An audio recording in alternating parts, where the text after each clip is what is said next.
Change for good. And I embrace that, and I enjoy that change. I don't fear it.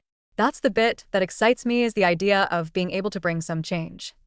These words, spoken with a quiet confidence, may soon define an era that historians will look back upon as the most radical transformation of the British monarchy in over a century. While the institution of the crown is often viewed as a monolith of tradition, a steady, unchanging rock in a turbulent world, the man destined to wear it next views his future role through a lens of ruthless pragmatism. Prince William is not merely preparing to inherit a throne. He is preparing to engineer a survival strategy for a millennium-old institution, and the blueprints for this reconstruction are already sending tremors through the gilded corridors of the palace. We are standing on the precipice of a new age, the reign of King William V, and if the whispers from insiders are to be believed, the transition will be anything but ceremonial. It will be surgical, decisive, and for some members of his own family, devastatingly personal. The narrative emerging from the heart of the British monarchy is one of impending upheaval. While the world watches the daily pageantry of royal engagements, a far more significant story is being written behind closed doors, one that centers on a controversial decision that threatens to shake the very foundations of the House of Windsor.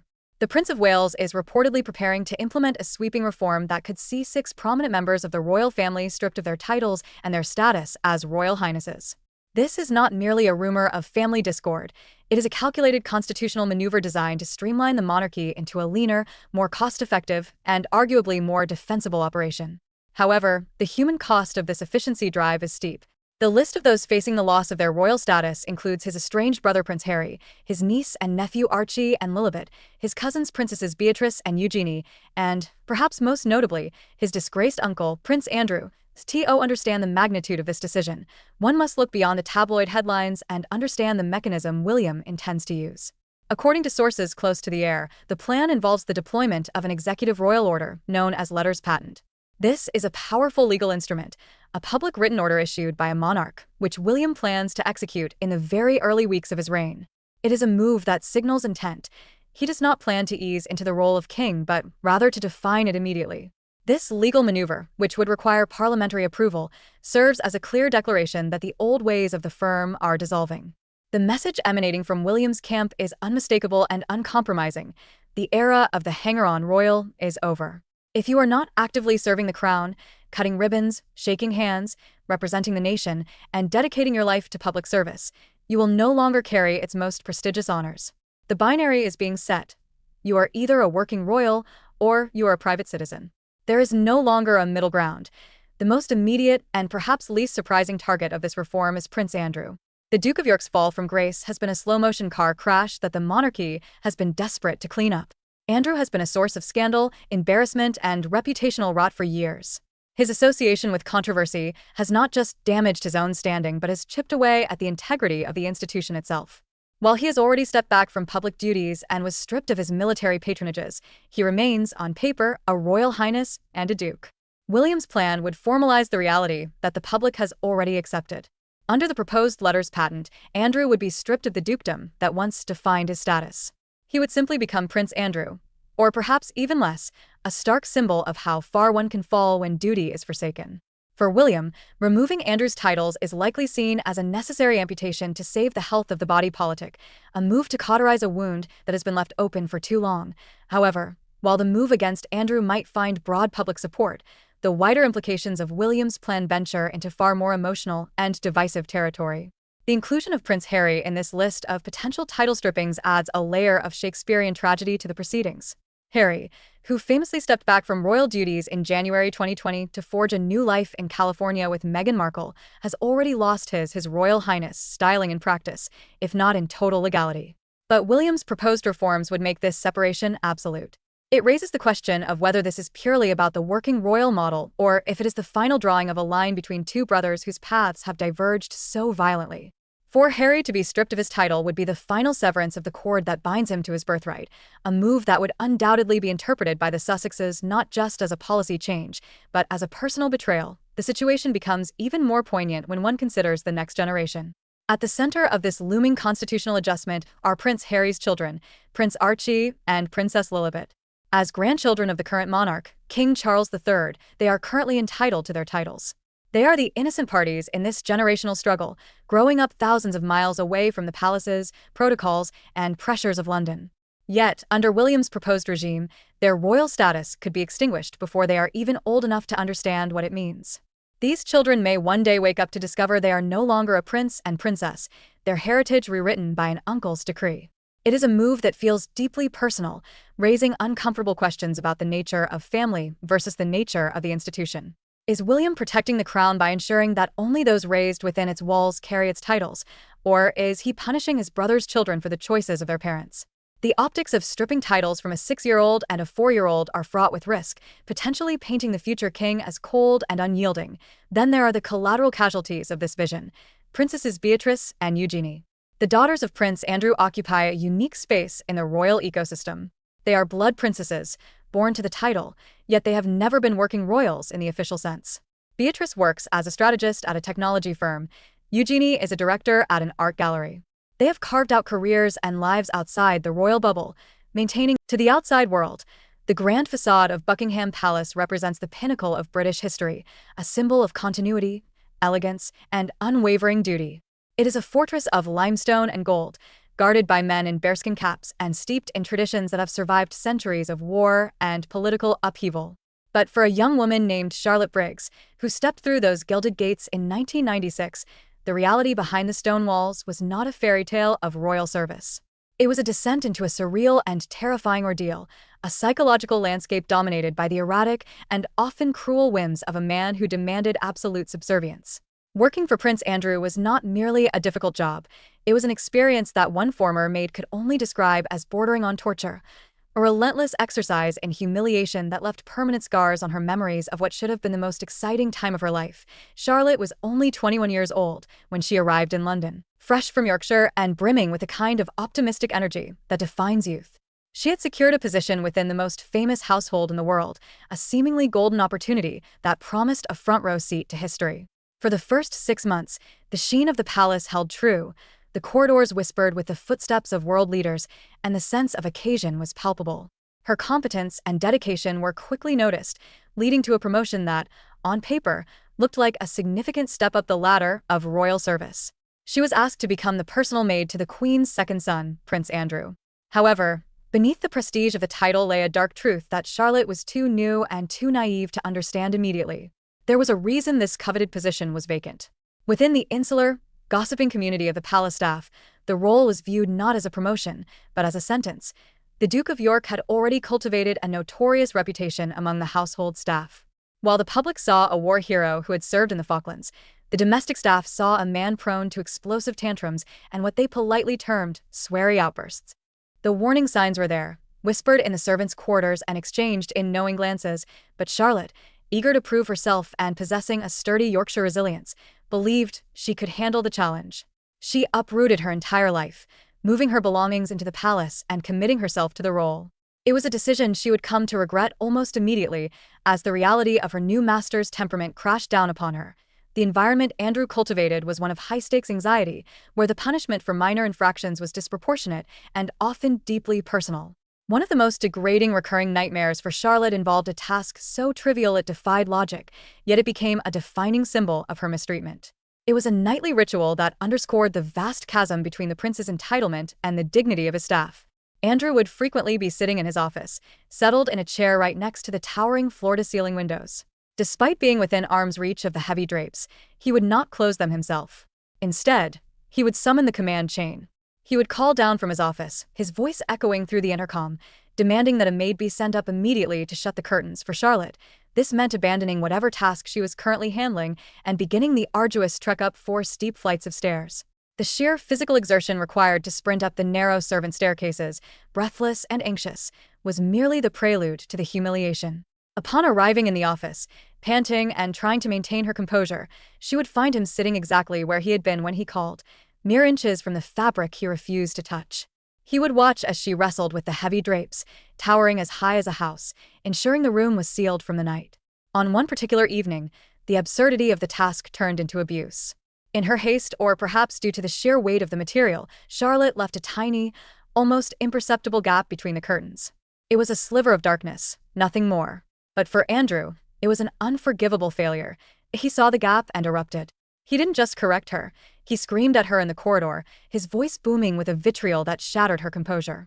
He unleashed a torrent of profanity, demanding to know if she could do anything right, belittling her intelligence and her capability in a single breath. There she stood, a 21-year-old girl with little life experience, being verbally flayed by a 40-year-old man, a prince of the realm, simply because he could not be bothered to reach out his hand and fix a curtain. The injustice was suffocating. She was left standing in the corridor, tears streaming down her face, grappling with the shock that a man who had piloted helicopters in a war zone was seemingly incapable of basic tasks, preferring instead to use his staff as outlets for his inexplicable rage. But the curtain incidents, as demoralizing as they were only the beginning of the surreal existence Charlotte had entered. If the shouting was frightening, the silent, obsessive demands were perhaps even more disturbing. Prince Andrew, a grown man in his late 30s, maintained a collection of 72 stuffed animals. These were not kept in storage or displayed on a shelf. They were arranged on his bed, and the specifics of their arrangement were treated with the gravity of a military operation. When Charlotte took over the role, she didn't just receive a handover of keys and schedules. She was subjected to a full day of training dedicated entirely to the positioning of these teddy bears. The absurdity of the situation was compounded by the tools provided. Charlotte was given a laminated diagram, a literal map of the bed, detailing exactly where each plush toy was to reside. It was a bizarre hierarchy of soft toys. The bears dressed as sailors had their specific coordinates. The hippos and the other animals had to be placed with mathematical precision. This was not a charming eccentricity. It was a trap. The arrangement of the bears was a daily test, a way to catch the staff out. If a single teddy was out of place, if a sailor bear was listing to the left or a hippo was too far forward, Andrew would lose his temper. He would shout and scream at whoever was responsible, treating the misalignment of a stuffed animal as a dereliction of duty. Every single day, the ritual had to be performed. Charlotte had to carefully remove all 72 animals at night to turn down the bed, placing them in their designated holding areas. Then, every morning, she had to reconstruct the display, consulting the mental map and the training she had received, terrified that a slip of the hand might trigger another explosion of rage. She described the ritual as peculiar and utterly ridiculous, a sentiment that hardly captures the psychological toll of fearing a grown man's wrath over a teddy bear. It was a mechanism of control, a way of enforcing his dominance over the minutiae of his environment and the people who maintained it. This culture of fear was not limited to Charlotte or her specific duties. It permeated the entire household. The staff lived in a state of constant, low-level terror, knowing that dismissal could come at any moment for reasons that were entirely arbitrary and often cruel. There was an unspoken punishment system, a capriciousness that made security of tenure impossible. Charlotte watched as colleagues were picked off for physical attributes or minor sartorial choices. One aide was fired simply because Andrew did not like the look of a mole on the man's face. It was a dismissal based on vanity and a complete lack of empathy. Another staff member was let go for the crime of wearing a nylon tie instead of silk, a snobbish distinction that cost a person their livelihood. Perhaps most chilling was the footman who was dismissed because Andrew found his voice irritating. These were not firings based on incompetence or negligence. They were the whims of a tyrant who viewed his staff not as human beings, but as furniture that could be discarded if it didn't suit his aesthetic or mood. The degradation extended to daily interactions. The protocol of bowing was weaponized.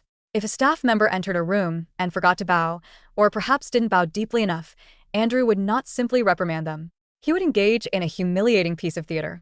He would leave the room, re-enter, and force the staff member to try again, repeating the entrance until he was satisfied with their performance of subservience. It was a game of power, designed to remind everyone in his orbit of their inferiority. The daily humiliations were endless and exhausted the spirit. The attention to detail required to avoid a tantrum was maddening. The scandal that's rocked the royal family to its core, Prince Andrew's relationship with convicted offender Jeffrey Epstein. On Sunday, Nine's 60 Minutes explores new revelations in the wake of Virginia Giuffre's posthumously published memoir. At the beginning, is it possible that you met Virginia Roberts? Never happened. There was a time, not so long ago, when the very notion seemed like the stuff of fevered fiction or anti-monarchist fantasy, a scenario so implausible that it would be laughed out of any serious legal discussion. The idea was that a senior member of the British royal family, a man once second in line to the throne and a decorated naval officer, could genuinely trade the velvet-draped comforts of Windsor for the cold, steel reality of a prison cell. Yet, here we are, watching the impossible curdle into a very real, very dangerous probability. The saga of Prince Andrew, The Duke of York and his catastrophic association with the convicted sex offender Jeffrey Epstein has long been the scandal that the monarchy simply cannot wash away. But recently, the tectonic plates beneath the House of Windsor have shifted again, and this time, breaking tonight, Prince Andrew is giving up all of his titles, including the Duke of York. It follows a string of scandals surrounding his relationship with paedophile Jeffrey Epstein and his relationship with an alleged Chinese spy. But, of course, he will remain a prince, as this remains his birthright. the tremors are threatening to bring the entire edifice of Andrew's protected existence crashing down. We are no longer discussing mere reputational damage, the stripping of honorary military titles, or the humiliation of being hidden away from public view. We are now traversing the perilous landscape of criminal liability, federal charges, and the potential for incarceration. For years, the narrative surrounding Prince Andrew has been one of deflection and denial, a stubborn refusal to engage with the reality of the accusations leveled against him. The infamous interview. Virginia Giuffre, the woman who accused Jeffrey Epstein and Prince Andrew of crimes, has died, aged 41. Her family has issued a statement confirming she died by suicide at her farm near Perth overnight. Disastrous attempts at explanation and the eventual settling of a civil case were all assumed by the palace to be the end of the matter. A messy chapter closed with a heavy financial settlement and a retreat into the shadows. However, the ghost of this scandal has proven remarkably resilient, fueled not by old gossip, but by a fresh torrent of revelations that have moved the needle from embarrassing to potentially illegal. The catalyst for this sudden escalation is a leaked email, a piece of digital correspondence that has reverberated far beyond the usual royal news cycle and landed squarely on the desks of legal experts and investigators on both sides of the Atlantic. The details are as specific as they are damning. According to reports that have sent shockwaves through the British establishment. Now, an ex-royal staff member has opened up about his time working at Buckingham Palace. Dan Ottaway, who served as a chef, claims that out of all of the royals that he catered for, Prince Andrew was difficult and more demanding than others. Andrew is alleged to have personally directed a Metropolitan Police Protection Officer, a public servant paid for by the taxpayer to ensure the safety of royalty, to instead act as a private investigator. The objective was not security but leverage. The allegation suggests that the prince demanded dirt on his accuser, Virginia Giuffre. But it is the nature of the information obtained that has legal scholars and criminal defense attorneys widening their eyes in disbelief. Prince Andrew was quite difficult, and he was much more demanding, in the words that he used, than his relatives. But he had a lot of praise for Princess Kate. She used to bring the children in after a meal to meet all the staff and be very, very grateful. The prince allegedly obtained Giuffre's full date of birth and, critically, her United States Social Security number. To the uninitiated, a 9-digit number might seem like a trivial detail, a piece of bureaucratic flotsam. But in the United States, the Social Security number is the linchpin of identity. It is the golden key to banking, credit, healthcare, and government existence. It is protected by federal laws so stringent that they are akin to the protections surrounding currency counterfeiting. My dealings with Andrew were very minor and very few, but the odd occasion that I did have dealings with him, he was arrogant, he was rude, he was bumptious, and I don't take that from anybody, and I gave him as good as he tried to give me. I was once told by a colleague, well, speaking to him like that, you'll get fired. I said, no, he won't tell anybody, and bullies don't tell anybody. Spencer Cuven, a tenacious lawyer who has represented 9 of Epstein's victims, has been unequivocal in his assessment of this development. He notes that knowingly transferring, possessing, or using another person's social security number without their consent is not a gray area. It is a federal crime. Under the Identity Theft and Assumption Deterrence Act and the Social Security Act, such a violation can carry a sentence of up to 15 years in a federal penitentiary. This is where the story pivots from a royal drama into a criminal procedural. If the Federal Bureau of Investigation decides that this evidence warrants a probe, the Duke of... Prince Andrew was totally different. He could fly off the handle at the smallest thing. He would be abusive. He would shout, he would swear. So we had a particular issue with Prince Andrew. So York could be facing an indictment that has nothing to do with sexual assault statutes and everything to do with identity fraud. This places the Metropolitan Police in London in an excruciatingly difficult position. For years, Scotland Yard has faced accusations of handling the prince with kid gloves, of operating a 2-tiered justice system where the powerful are insulated from the consequences of their actions.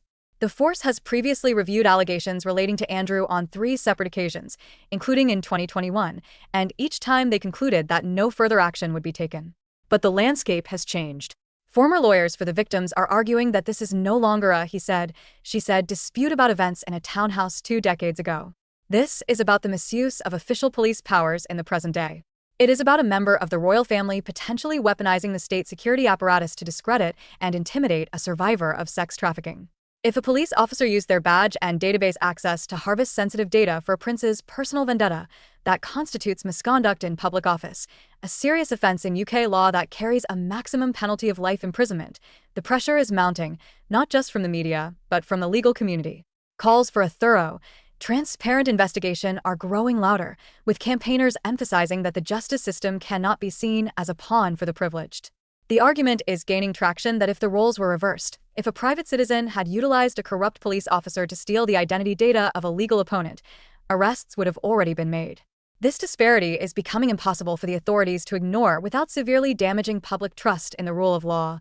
Furthermore, this renewed scrutiny brings the spotlight back to the role of the palace establishment itself. The leaked email raises uncomfortable questions about who else knew what and when. The machinery of the monarchy is vast and intricate.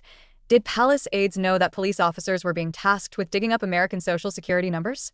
If so, their silence could be interpreted as complicity. This is happening at a time when the monarchy, under the reign of King Charles III, is desperately trying to project an image of stability, unity, and modern integrity. The king, known for his contemplative nature and desire for a slimmed-down monarchy, finds himself in a predicament that threatens to overshadow the early years of his reign. Sources close to the firm suggest that the relationship between the king and his younger brother has disintegrated. Charles, who has always viewed the monarchy as a fragile institution that exists by the consent of the people, appears to have run out of patience. The swift removal of Andrew's remaining honors and titles was a ruthless, necessary act of preservation. It was a signal that the institution comes first and blood ties come second. By stripping the Duke of York of his patronages and military affiliations, the king has essentially placed a firewall between the crown and the individual. It is an attempt to ensure that if Andrew falls, he falls alone. The days of the firm circling the wagons to protect the favorite son are definitively over. There is a palpable sense that the palace is bracing for impact, aware that storm clouds are gathering on multiple fronts. Beyond the identity fraud allegations, there is the lingering issue of Andrew's conduct during his decade-long tenure as a distinct trade envoy for the United Kingdom. Critics and watchdogs are revisiting his activities between 2001 and 2011, a period characterized by opaque dealings, associations with controversial figures in Kazakhstan and Libya, and a penchant for bypassing embassy advice to stay in luxury hotels on the taxpayer's dime. The organization Republic, which campaigns for an elected head of state, is actively seeking legal advice on whether charges related to corruption or misconduct in public office could be brought regarding these past roles. This adds yet another layer of legal jeopardy to an already precarious situation. As the walls close in, the conversation has shifted to the practical reality of Andrew's future. Where does a disgraced prince go when he becomes a liability to the state? The parallels with Juan Carlos of Spain, the former king who sought refuge in the United Arab Emirates amid financial scandals, are becoming increasingly hard to ignore. Royal historians and commentators are openly discussing the possibility of a prince in exile. There is speculation that Andrew may be forced to leave the United Kingdom entirely, perhaps finding sanctuary in the Gulf states, where he has maintained contacts. The logistics of such a move are complex, involving security, finance, and diplomatic protocols, but the alternative, remaining in Britain as a pariah while police investigations swirl around him, may soon become untenable. The loss of Royal Lodge, the grand Windsor residence that Andrew has stubbornly clung to, seems all but inevitable in this context. Now, an ex-royal staff member has opened up about his time working at Buckingham Palace. Dan Ottaway, who served as a chef, claims that out of all of the royals that he catered for, Prince Andrew was difficult and more demanding than others. Behind the gilded gates of Buckingham Palace, past the tourists craning their necks for a glimpse of the changing guard, and far removed from the polished lens of official press photography, a very different reality has long simmered. It is a world governed by ancient hierarchies and unwritten codes of silence, a world where the smiling waves from the balcony are merely the final act of a carefully choreographed performance. Prince Andrew was quite difficult, and he was much more demanding in the words that he used than his relatives. But he had a lot of praise for Princess Kate. She used to bring the children in after a meal to meet all the staff and be very, very grateful. However, that curtain is beginning to fray. In recent times, the unspoken truce between the House of Windsor and those who serve them has been broken, particularly regarding one member of the family, Prince Andrew, the Duke of York. While the public has watched his fall from grace regarding his association with convicted sex offender Jeffrey Epstein, a parallel narrative has emerged from the sculleries, pantries, and private corridors of the royal residences. My dealings with Andrew were very minor and very few, but the odd occasion that I did have dealings with him, he was arrogant, he was rude, he was bumptious, and I don't take that from anybody, and I gave him as good as he tried to give me. I was once told by a colleague, well, speaking to him like that, you'll get fired. I said, no, he won't. He won't tell anybody. And bullies don't tell anybody. It is a narrative voiced by the people who pressed the uniforms, cooked the meals, and guarded the doors, revealing a pattern of behavior that suggests the rot set in long before the world took notice. One of the most telling accounts comes from Dan Otway, an ex-royal staff member who spent years navigating the high-pressure culinary environment of the palace. His recollections strip away the grandeur of royalty to reveal the stark personality differences that staff had to navigate daily. According to Otway, out of all the royals he catered for, Prince Andrew stood apart, not for his leadership or his charisma, but for the sheer difficulty of his demands. Actually, Prince Andrew was totally different. He could fly off the handle at the smallest thing. He would be abusive. He would shout, he would swear. So we had a particular issue with Prince Andrew. Otway paints a picture of a man who is fundamentally different from his kin, noting that Andrew was sharper, harsher, and far more demanding in his choice of language than any of his relatives. This behavior was thrown into sharp relief by the conduct of others. Otway recalls with fondness how the Princess of Wales, Catherine, would bring her children into the kitchen after a meal to personally thank the staff, offering a warmth and gratitude that made Andrew's abrasive nature feel even colder by comparison. But Otway is merely one voice in a growing chorus. To truly understand the atmosphere that Andrew cultivated, one must revisit the accounts of those who lived in his immediate shadow. These are the stories that were whispered in the staff mess halls and shared over cigarettes in the loading bays. Stories of a prince whose behavior behind closed doors served as a warning sign that went unheeded for decades. As Andrew continues to deny the historic allegations brought against him by Virginia Giuffre, allegations that resulted in a multi-million-pound settlement in 2022, the anecdotes from his former staff suggest that a sense of entitlement and a lack of empathy were defining traits of his character long before his legal troubles began. Consider the testimony regarding a young valet named Paul, whose experience inside Buckingham Palace offers a chilling glimpse into the daily grind of serving the Duke. Paul lived in a small, modest apartment that connected directly to Andrew's private chambers. To the outside world, this proximity might have seemed like a position of immense privilege and trust, a coveted spot at the right hand of royalty. In reality, according to those who knew him, it was a sentence of sleepless servitude. Colleagues have recalled that Paul lived in a constant state of low-level dread, his life dictated by the harsh, buzzing sound of the prince's intercom. This buzzer was not reserved for emergencies or matters of state. It was a tool for enforcing trivial whims at ungodly hours. One particular story from the late 1990s vividly illustrates this dynamic. At the time, Andrew owned a Jack Russell Terrier. Those who worked in the household described a routine that baffled the conscience. If the dog stirred in the middle of the night, the responsibility for its care did not fall to the owner, but to the valet. At 2 or 3 in the morning, the buzzer would scream through the silence of the staff quarters. Paul would be summoned from his sleep to take the dog out into the cold London night, navigating the dark gardens while Andrew remained warm and undisturbed in his bed. This was not merely a job description, it was a dominance display. Paul later described his dealings with the prince as minor but memorable for all the wrong reasons, characterizing Andrew as arrogant, rude, and bumptious. He recalled a specific instance where he decided to push back, giving as good as he got, only to be warned by a terrified colleague that he would be fired. Paul's response was telling. He predicted that Andrew wouldn't fire him because bullies don't tell anybody. He understood, even then, that Andrew's power relied on the silence of his victims. The toll this behavior took on the staff was visible to the security officers who patrolled the grounds on the night shift. Former officers have shared memories of finding the valet in the palace gardens in the dead of night, exhausted, smoking a cigarette, and muttering complaints to the darkness. It was a scene of profound frustration, a man pushed to the brink by the petty tyranny of his employer. Over the years, this frustration hardened into resentment. One former protection officer recalled the valet admitting simply that he couldn't stand the man. Another remembered a dark strain of gallows humor circulating among the staff, with workers joking that they hoped Andrew's upcoming ski holiday might provide a permanent escape for them all. It was a grim coping mechanism for a group of professionals who felt trapped. This entrapment was not accidental, it was systemic. The structure of the royal household is designed to foster loyalty, but it often enforces submission. Staff members were immersed in a rigid hierarchy that dictated every aspect of their existence, from where they slept to what they ate. Dining arrangements were strictly segregated by rank. Junior workers made do with microwaves and kettles, while senior officials were served traditional meals by white-gloved footmen. Even the stairwells were navigated with a quiet understanding of who stood above whom. Most who entered this service stayed for decades, tethered to the institution by the golden handcuffs of pensions, subsidized housing, and a deeply ingrained sense of identity. To speak out was to risk everything: one's home, one's income, and one's reputation.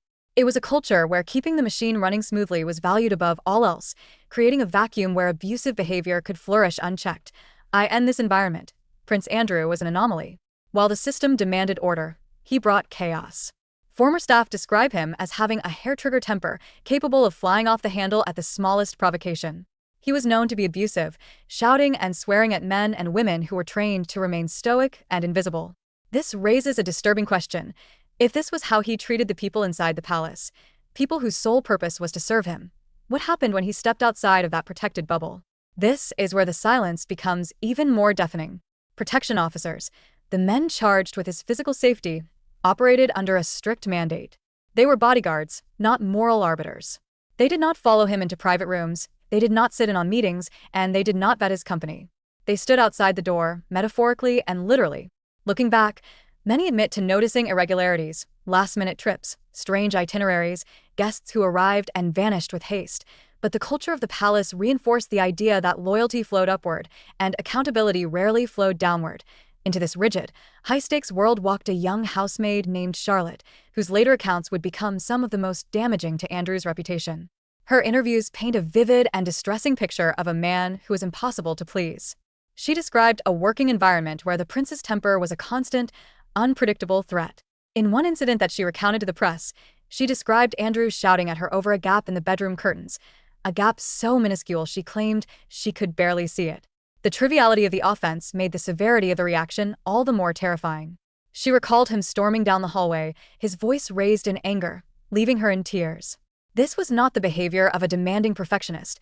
It was the behavior of a man who enjoyed the power he held over those who could not fight back. Perhaps the most bizarre and widely discussed example of this need for control involved his collection of stuffed animals.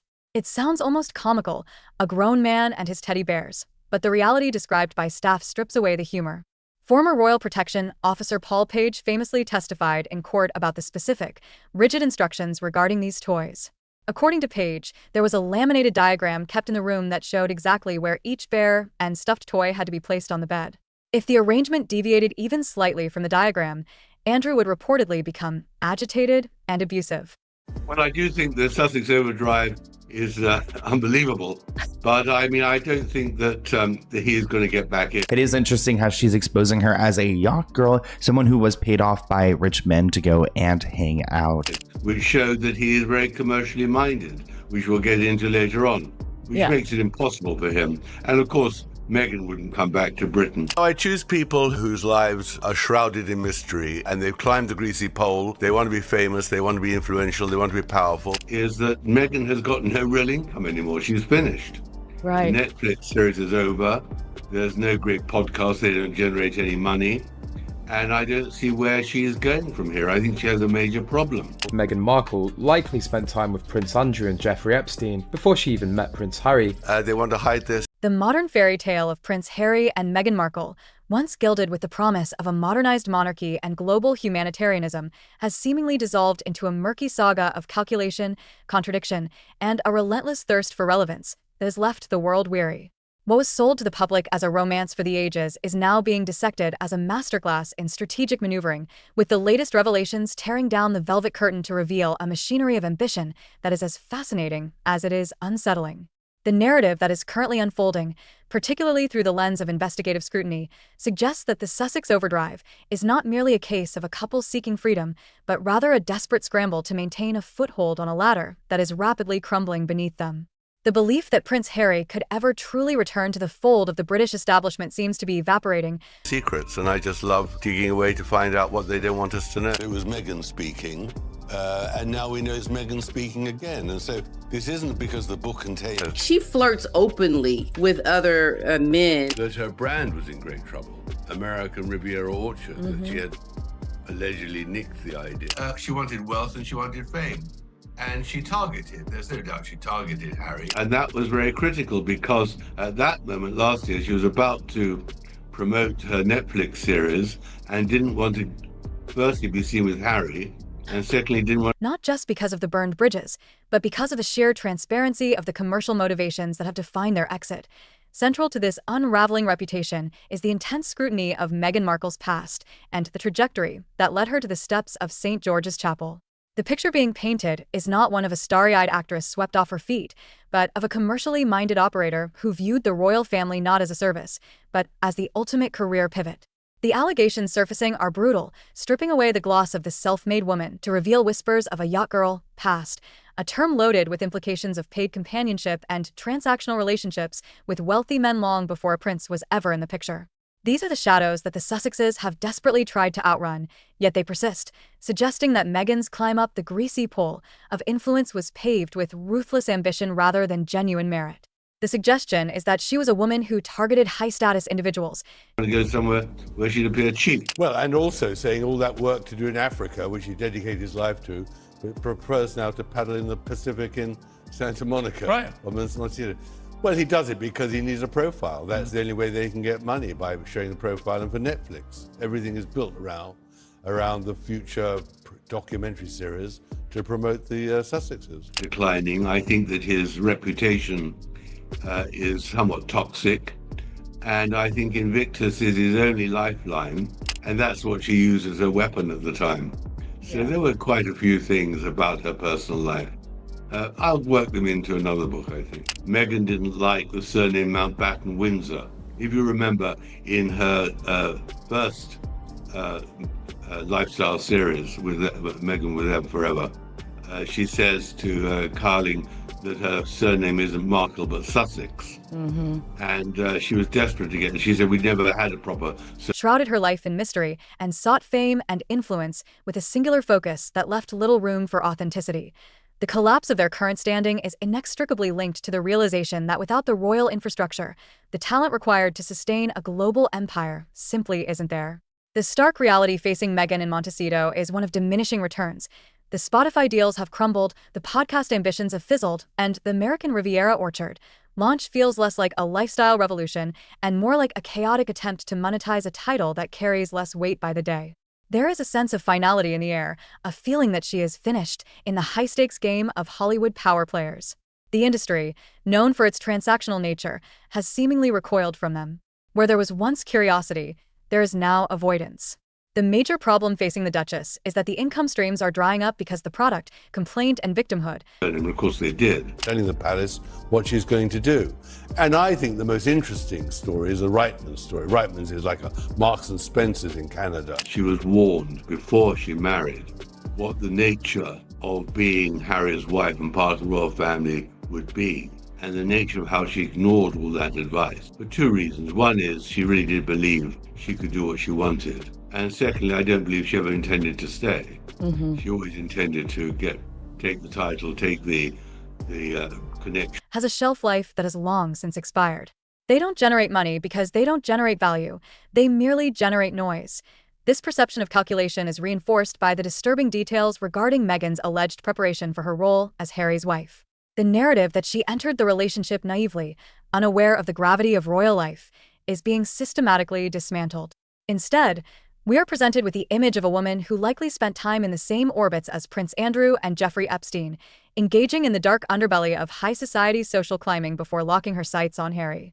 It paints a portrait of a woman who loves to dig for secrets in others while desperately trying to bury her own. The accusations that she flirts openly to secure status and that her brand was in trouble long before the Megxit saga suggest that the targeting of Prince Harry was a critical, frantic move to save a stalling career. She needed a lifeline, and the Prince of the Realm was the ultimate prize. The dynamic between the couple further fuels the skepticism. Harry, once the cheeky, beloved spare who dedicated his life to causes in Africa and the military, is now viewed by many as a paddleboarding profile builder in Santa Monica, a man who has traded duty for a Netflix subscription. The accusation is that everything they do, even the seemingly charitable endeavors, is built around the future documentary, a content mill designed to feed the beast of their declining fame. Harry's reputation has turned toxic, and his only remaining lifeline, the Invictus Games, is being overshadowed by the drama his wife allegedly weaponized. The transition from the House of Windsor to the House of Sussex was supposed to be a liberation, but it looks increasingly like a trap. Meghan's alleged disdain for the surname Mountbatten-Windsor and her insistence on being Meghan Sussex reveals a desire to be the brand itself, stripping away the history to market the name. It echoes the sentiment that she never intended to stay in Britain. The goal was always to take the title, take the connections, and retreat to California to reign as a Hollywood queen. However, the Hollywood reign never materialized because the royal fairy tale was, according to critics, a shiny illusion designed to fool millions until the cracks became too wide to ignore. When you peel back the layers of their story, you don't find the elegance of a modern monarchy. You find a brand drowning in contradictions. It is a non-stop soap opera of scandals so bold they make fictional dramas look tame. The fatwa placed on anyone from her past who might speak the truth speaks volumes about the level of control exerted to maintain the facade. Dozens of former friends and associates remain silent, likely out of fear or legal threat, leaving a void where a genuine backstory should be. This isn't the behavior of someone with nothing to hide. It is the behavior of someone curating a reality that cannot withstand the light of truth. The most damning comparison, and perhaps the most psychologically complex aspect of the saga, is the Diana 2.0 narrative. Meghan didn't just want to be like Diana. The evidence suggests she wanted to be the second coming of the people's princess, but with a commercial twist. She allegedly studied Diana's life not out of respect, but as homework, practicing the head tilts, the hand gestures, the tearful glances, and the specific fashion choices to evoke the ghost of Harry's mother. It was a strategy to win the public and, more crucially, to entrap Harry. By mirroring the woman whose loss defined Harry's life, she positioned herself as the only person who could save him. But where Diana carried a natural, quiet dignity and earned her place in people's hearts through genuine compassion, Meghan is perceived as chasing the crown and the tears for headlines. She wanted the adulation without the service, turning herself into the Duchess of Drama, chasing sympathy like a reality star who knows that a meltdown is the only way to keep the cameras rolling. Harry, in this tragedy, appears to have undergone a softening that looks more like an erosion of self. The cuddly Prince Charles of the past and the familial bonds have been shattered, perhaps permanently. The public, who once rooted for the grieving boy behind the coffin, now sees a man stuck on autopilot, repeating the same victim lines fed to him by a partner who acts as his director. It is no longer a love story. It is a Netflix-style soap opera spinning out of control. The audience has walked away, but the actors are still on stage, screaming their lines to an empty theater. Tom Bower's revelations are not just lifting a curtain, they are tearing down the entire stage set. The whispers of the yachting days, the contradictions in her own words, and the obsession with Diana's ghost are converging to paint a picture of a couple who aren't rebels fighting the system, but grifters using the system to stage fake pain for profit. The cruelty of the situation is highlighted by the way they allegedly use the monarchy while trying to destroy it. They are not battling the institution. They are twisting it, using staged drama and nonstop PR tricks to monetize the very bloodline they claim traumatized them. The more they speak, the less the world believes them. The act is falling apart.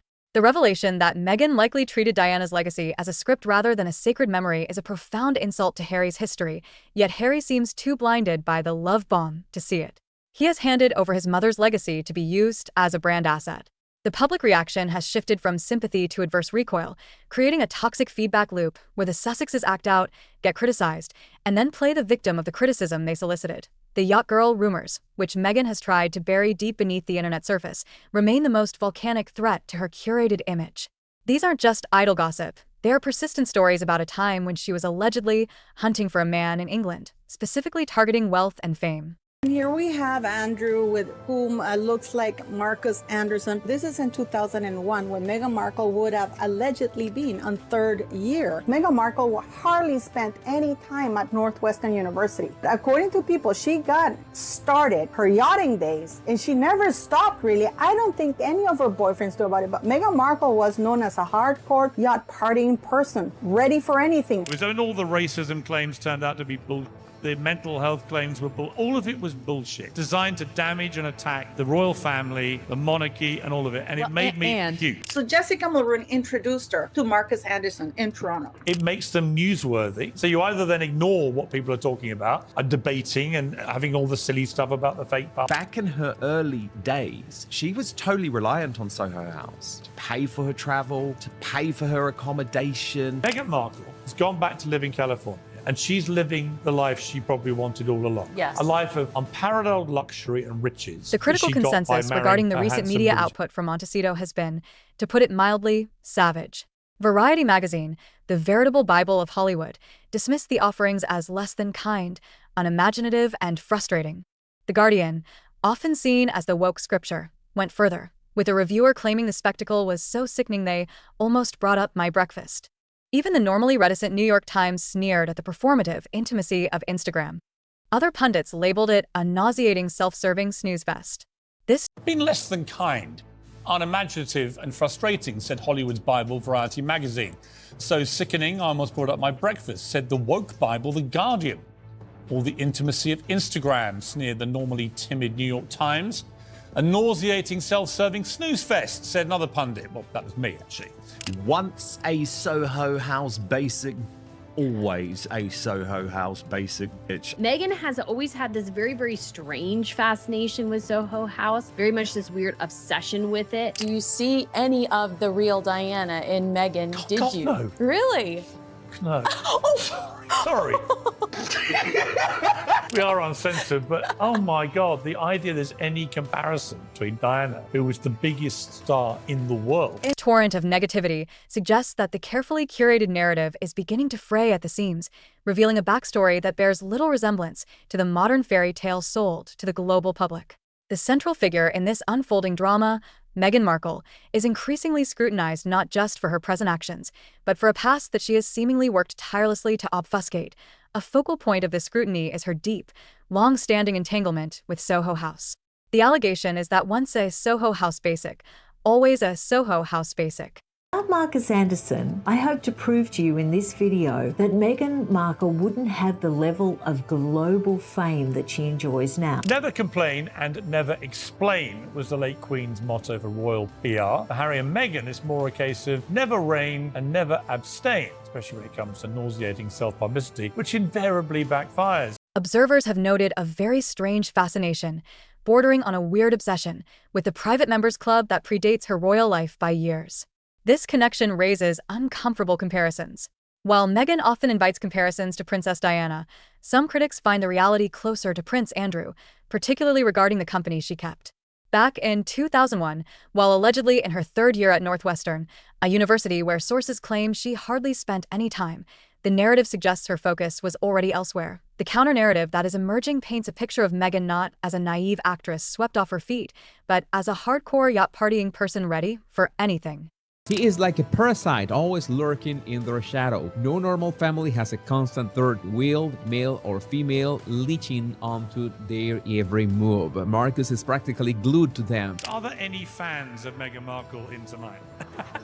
Oh, hang on. There is one lone hand has raised up here. Actually, that is one more than I expected, I have to be honest. Harry, who's that standing next to the Queen? Is that a servant? That's what Harry wrote in his book Spare. How stupid is this man that he actually believes it? Or is it that he... Critics dismiss the claims of racism and mental health struggles as fabrications designed to damage the monarchy and shield her from scrutiny. The origin story of her meeting Prince Harry is also under a microscope. The official line involves a blind date set up by a friend, but the deeper connection always leads back to Marcus Anderson and the Toronto Soho House scene. It is argued that back in her early days, as a struggling actress on a cable show few had seen, she was totally reliant on Soho House for travel and accommodation. Before you gave up any royal duty, but wanted to have your royal cake and eat it by keeping your titles so you could exploit them and make gazillions of dollars in America to the highest bidder. And what do you do for that money? You trash your family endlessly, and you're going to keep doing it, as does your wife, who trashes her own family. Living a life of luxury far beyond her means, inspired by and facilitated by the club.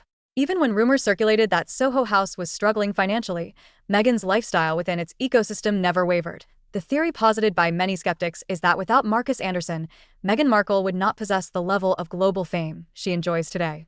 The late Queen's motto for royal PR was, never complain, never explain.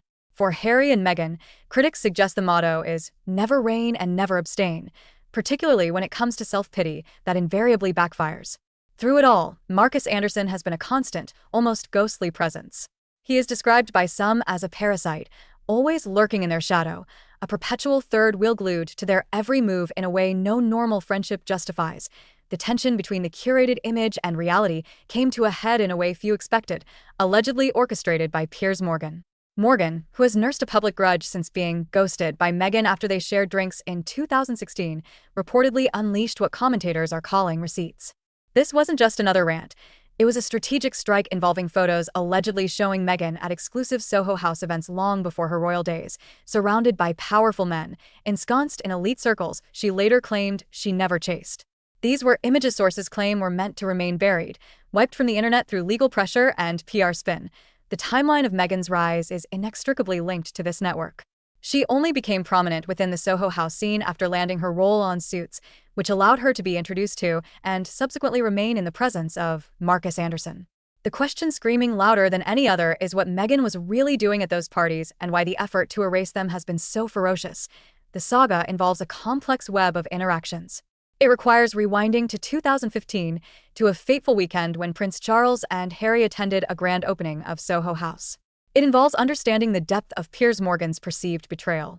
He believed a genuine friendship was forming during their hour-long chat at a Kensington pub, only for Meghan to meet Harry at Soho House the next night and cut Morgan off completely.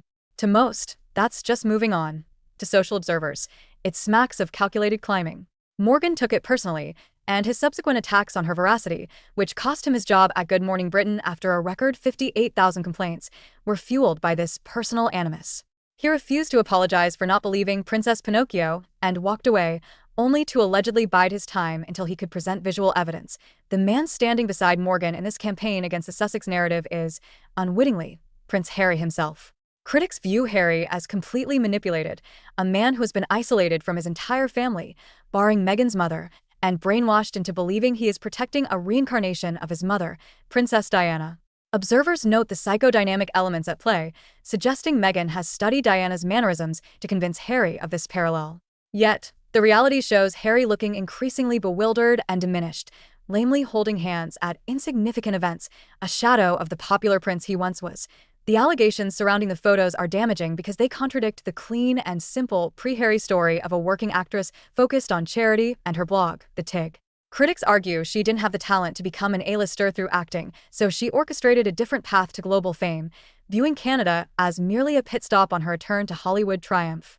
The Netflix documentaries omit her deep immersion in Soho House culture, where she was not a casual guest, but someone who allegedly treated the clubs as her base of operations, accessing locations in London, New York, and Toronto that even major celebrities like Kim Kardashian couldn't penetrate. The founder of Soho House, Nick Jones, who was a guest of honor at the royal wedding, reportedly tries to avoid members who attract paparazzi.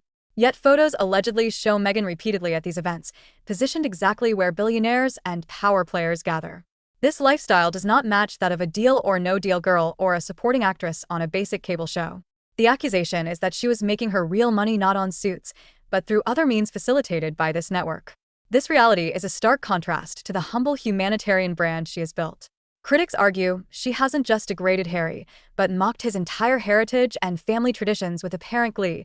The central mystery remains Marcus Anderson.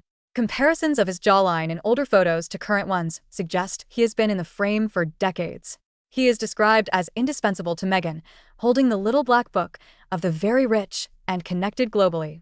He started as a waiter at Soho House London and rose to become the global membership director, a role that conveniently placed him in whatever city Meghan moved to.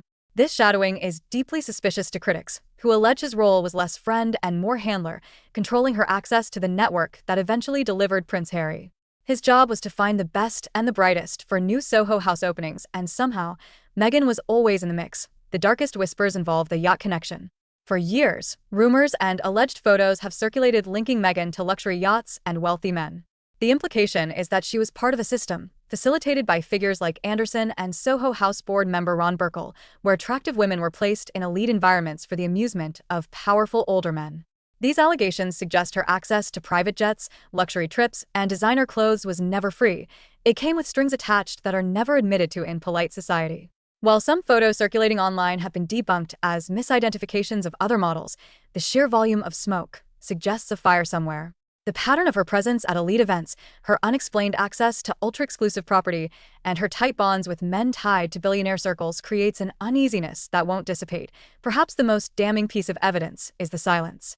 Meghan Markle is known as highly litigious, managing her image with an iron fist and suing newspapers over private letters.